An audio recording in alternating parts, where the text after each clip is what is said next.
మీ ఎలాంటి వ్యాపార ప్రకటనలకైనా వెంటనే మా ఛానల్ సంప్రదించండి. అందరికీ నమస్కారం. ముందుగా శ్రీ పరాభవనామ సంవత్సర ఉగాది శుభాకాంక్షలు. ప్రస్తుతం మనతో పాటు ఉన్నారు ప్రముఖ ఆధ్యాత్మికవేత్త శ్రీ నిత్య విద్యానంద భారతి స్వామి గారు. గురుగారితో మాట్లాడతాం. నమస్కారం గురుగారు. నమస్కారం. గురుగారు, ఉగాది వచ్చిందంటే మన తెలుగు వారందరికీ పంచాంగం చూసుకోవడం అలవాటు. ఈ సంవత్సరం ఎలా ఉంది, ఎలాంటి జాగ్రత్తలు తీసుకోవాలి, మా జాతకం వారికి ఎలా ఉంటుంది అని ప్రతి ఒక్కరు చూసుకుంటూ ఉంటారు. ముందుగా చూసుకుంటే మరి ద్వాదశ రాశిలో అయినా మిథున రాశి వారికి ఈ ఏడాదంతా ఎలా ఉంటుందంటారు? ఎలాంటి జాగ్రత్తలు తీసుకోవచ్చు అంటారు? తప్పనిసరిగా తల్లి, ప్రేక్షక మహాశయులందరికీ కూడా పరాభావనామ సంవత్సరం ఉగాది శుభాకాంక్షలు తెలియజేస్తూ, మిథున రాశిలో జన్మించినటువంటి వారికి ఈ పరాభావనామ సంవత్సరం ఎలా ఉండబోతా ఉంది. ఎవరు చూసినా పంచాంగం ఓపెన్ చేయగానే మొట్టమొదట వాళ్ళు చూసుకున్నా నా ఆదాయం ఎలా ఉంది, ఖర్చు ఎలా ఉంది, రాజ్యపోజం ఎలా ఉంది, అవమానం, అవి చూసుకుని అక్కడే సగం వరకు వీరు నిరుత్సాహపడిపోతారు. తర్వాత మాసవారి ఫలితాల్లో ఈ నెల ఉండబోతుంది, ఈ నెల ఎలా ఉండబోతుంది, ఈ నెల అని అనుకుంటారు. ఒకటి మాత్రం గమనించాలి, మిథున రాశిలో జన్మించినటువంటి వాళ్ళు అతి సున్నితమైనటువంటి మనస్తత్వం కలిగినటువంటి వారు. చాప కింద నీరులా ప్రవహిస్తూ ఉంటారు వీళ్ళ మనస్తత్వం. ఎప్పుడు కూడా ఏదైనా మాట అంటే అలిగేస్తూ ఉంటారు. అలాంటి మిథున రాశి వారి యొక్క జాతక ఫలితాలు చాలా జాగ్రత్తగా చెప్పాలి. ఎందుకనంటే వీరు ధనాన్ని ఎక్కువగా దాచుకుంటుంటారు. వాళ్ళ మాటలు వీళ్ళ మాటలైనా అప్పు చేసి మరి పొగడతల కోసం వెళ్ళి ఖర్చు పెట్టేస్తుంటారు. అది వీరికి వచ్చే నష్టం. అందుకని పరాభావనామ సంవత్సరంలో మిథున రాశి వారు తోటి స్నేహితుల మధ్యలోనే వీళ్ళు మోసపోతూ ఉంటారు. అందుకని వీరికి ఆదాయం 8 రూపాయలు అయితే ఖర్చు 11 రూపాయలు ఉంటుంది, ఎక్కువ ఉంటుంది. అందుకని దీనికి సంబంధించినటువంటి ఫలితాల ప్రకారం మనం చూసుకుంటే మిథున రాశి వారు కుండ నిండా నీళ్లు పోస్తే కదలకుండా ఎలా ఉంటారో అలా ఉంటుంది ఈ సంవత్సరం. అందుకని ఎప్పుడూ చూడలేనటువంటి యోగాన్ని, ఆనందాన్ని చూస్తారు. వాస్తవికంగా మిథున రాశిలో జన్మించినటువంటి వారికి అద్భుతమైనటువంటి మనశ్శాంతి అయితే దక్కుతుంది ఈ సంవత్సరం. ఎందుకంటే వారి మనసు ఎప్పుడు అలజడిగానే ఉంటుంది. ఏది చెప్పుకోలేరు, ఏది ఎక్స్ప్రెస్ కారు, ఏది ఎవరితోటి ఏది చేయరు, వీరు ఎవరిని నమ్మరు. అలాంటి మనస్తత్వం కలిగినటువంటి వారు మిథున రాశిలోనే ఎక్కువగా ఉంటారు. వీరి తత్వం అంతా కూడా ఇప్పుడు అగ్నితత్వంగా ఉంటుంది. ఈ సంవత్సరం అంతా కూడా వీరు అగ్నితత్వం. అందుకని ఎక్కువ ఫైర్ అవుతారు, చాలా ఓపెన్ అవుతారు. మనం ఆశ్చర్యపోతుంటాం, అరే ఎప్పుడు మాట్లాడవు, భలే మాట్లాడుతున్నావు, నలుగురిలో మాట్లాడుతుంటారు, చాలా తెలివిగా మాట్లాడుతుంటారు, బరస్ట్ అయిపోతుంటారు చాలా విషయాల్లో. అదంతా ఈ పరాభావన సంవత్సరంలో జరుగుతుంది. అందుకని వీరు పరాభావన సంవత్సరంలో మిథున రాశిలో జన్మించినటువంటి వారి అందరిది కూడా అగ్నితత్వం అలా అని చెప్పొచ్చు. గురుగారు, మరి ముఖ్యంగా చూసుకుంటే విద్యార్థులకి ఈ సంవత్సరంలో ఎలా ఉంటుందంటారు? విద్యార్థులకు మిథున రాశి వారిలో జన్మించినటువంటి వారికి ఈ పరాభావనామ సంవత్సరంలో కాస్త ఇబ్బందులే ఉన్నాయని చెప్పొచ్చు. ఎందుకంటే ప్రేమ వ్యవహారాల్లో చిక్కుకునేటువంటి అవకాశాలు బలంగా కనపడతా ఉన్నాయి ఎవరికి, మిథున రాశి వారికి. రెండవది, కుటుంబం పట్ల, తల్లిదండ్రుల పట్ల అపకీర్తి తీసుకొచ్చేటువంటి పనులు కూడా చేస్తారు. రెండవది, ఉద్యోగం, చదువుకున్నప్పుడు కానీ వీరి తరగతి గదిలో కానీ తోటి విద్యార్థులతో ఘర్షణలు పడటము, మాట పెంచుకోవటము, సస్పెండ్కి గురవటము, స్కూల్ నుంచో కాలేజ్ నుంచో అని తిరిగి పంపించేయడము, ఇలాంటి అగ్నితత్వ కారకాలన్నీ కూడా వీళ్ళు చేస్తుంటారు. అందుకని విద్యార్థులను మిథున రాశిలో జన్మించినటువంటి వారు అవకాశం ఉన్నంత మేర తల్లిదండ్రులని ఆరాధ్య దైవంగా కానీ ఉండగలిగితే వారికి చాలా బాగుందని చెప్పొచ్చు. ఉద్యోగ వ్యవస్థలో ఉన్న వారికి ఎలా ఉంటుందంటారు? ఈ సంవత్సరం ఏదైనా ఉద్యోగం మారాలి, ఇక చికాగ్గా ఉంది, ఇంకా అవ్వట్లేదు, వేరే ఉద్యోగం మారదాం అనుకునే వారికి కూడా. మిథున రాశిలో జన్మించినటువంటి వారికి ఉద్యోగ విషయంలో కాస్త ఎదురు దెబ్బలు తగులుతాయి తల్లి. ఎలాంటి ఎదురు దెబ్బలు అంటే, ఒకేసారి 2 ఉద్యోగాలు వస్తాయి, ఏది చేయాలో అర్థం కాదు.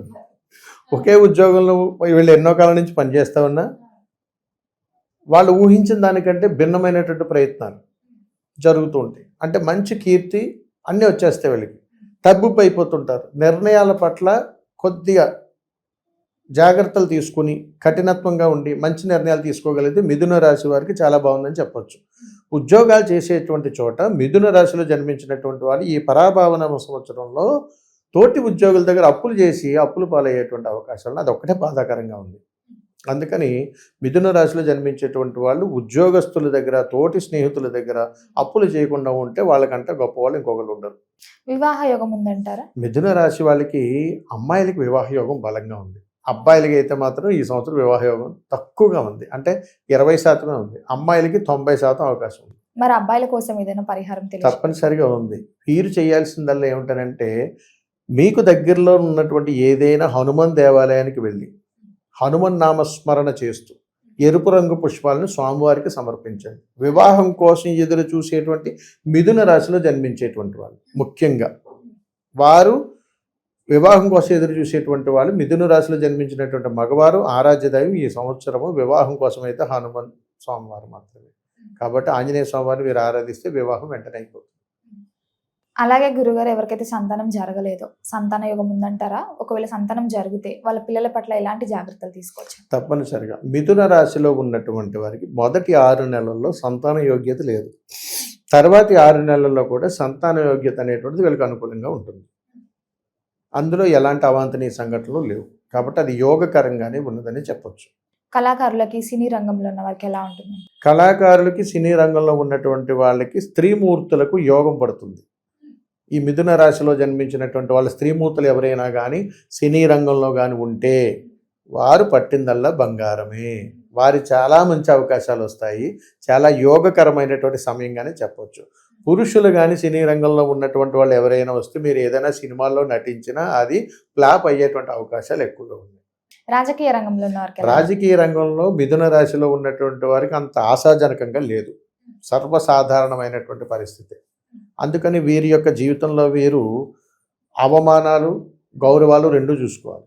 అందుకని వీరికి వచ్చే గౌరవం కంటే అవమానాలు ఎక్కువగా ఉన్నాయి రాజకీయ నాయకులు. గురుగారు, ముఖ్యంగా కొత్త సంవత్సరం వస్తున్నారు. చాలా మంది కొత్తగా ఏదైనా వ్యాపారం స్టార్ట్ చేద్దాం, మా దగ్గర ఈ నాలెడ్జ్ ఉంది, ఇది పెడితే బాగుంటుందేమో అని అనుకుంటుంటారు కదా. మరి మిథున రాశి వారికి ఈ సంవత్సరం అలా పెట్టొచ్చు అంటారా? ఒకవేళ పెడితే ఈ రాశి వారికి ఏది బాగా వ్యాపారంలో అభివృద్ధి చెందుతుంది? మిథున రాశిలో జన్మించినటువంటి వారు ఈ 2026 సంవత్సరం పరాభావనామ సంవత్సరంలో వీరి పట్టిందల్లా బంగారం కావాలనంటే రియల్ ఎస్టేటు, షేర్ మార్కెట్, వస్త్ర రంగంలో ఉన్నటువంటి వారికి మిథున రాశిలో ఉన్నటువంటి వాళ్ళకి తిరుగులేని సంపద. అందులో డౌట్ లేదు. అది స్త్రీలైనా పురుషులైనా ఎవరైనా కానీ. మొత్తం మీద చూసుకుంటే గురుగారు, ఈ ఫస్ట్ హాఫ్ బాగుంటుంది అంటారా, లేకపోతే సెకండ్ హాఫ్? ఓవరాల్ గా బాగుంది. ఓవరాల్ గా బాగుంది. రెండు దశ ఓవరాల్ గా ఒకటే ప్యారలర్ వీళ్ళకి. గురుగారు, ముఖ్యంగా మరి గృహయోగం, వాహన యోగం ఉందంటారు?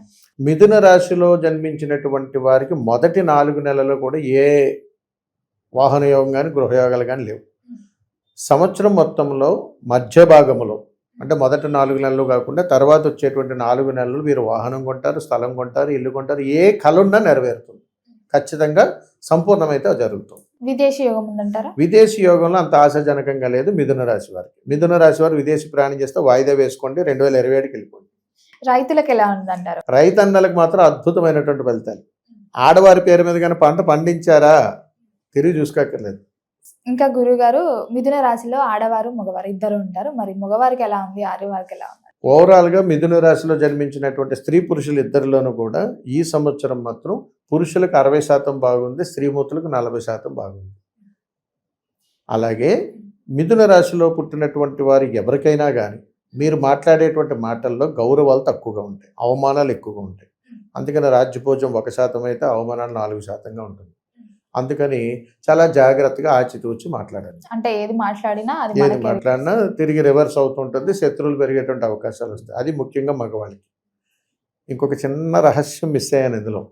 మిథున రాశిలో మొదటి 4 నెలల్లో ఈ పరాభవన అవసరంలో భార్యాభర్తల మధ్యలో ఎక్కువగా గొడవలు జరుగుతాయి తల్లి. ఇది మాత్రం ఖచ్చితంగా ఉంది. అందుకని మీరు కాస్త జాగ్రత్తగా ఉండాలి. గురుగారు, ముఖ్యంగా ఎంత ప్రైవేట్ జాబ్స్ చేసినా ఈ జనరేషన్లో ఇప్పుడు చాలా మంది గవర్నమెంట్ జాబ్స్కి అప్లై చేస్తూ ఉంటారు కదా. మరి ఈ సంవత్సరంలో మిథున రాశి వారికి ఆ గవర్నమెంట్ జాబ్ దక్కే అవకాశాలు ఉన్నాయంటారా? మిథున రాశి వారికి వయసు పెరుగుతుంది, ఉద్యోగాలు రాలేదని ఎదురు చూస్తారు.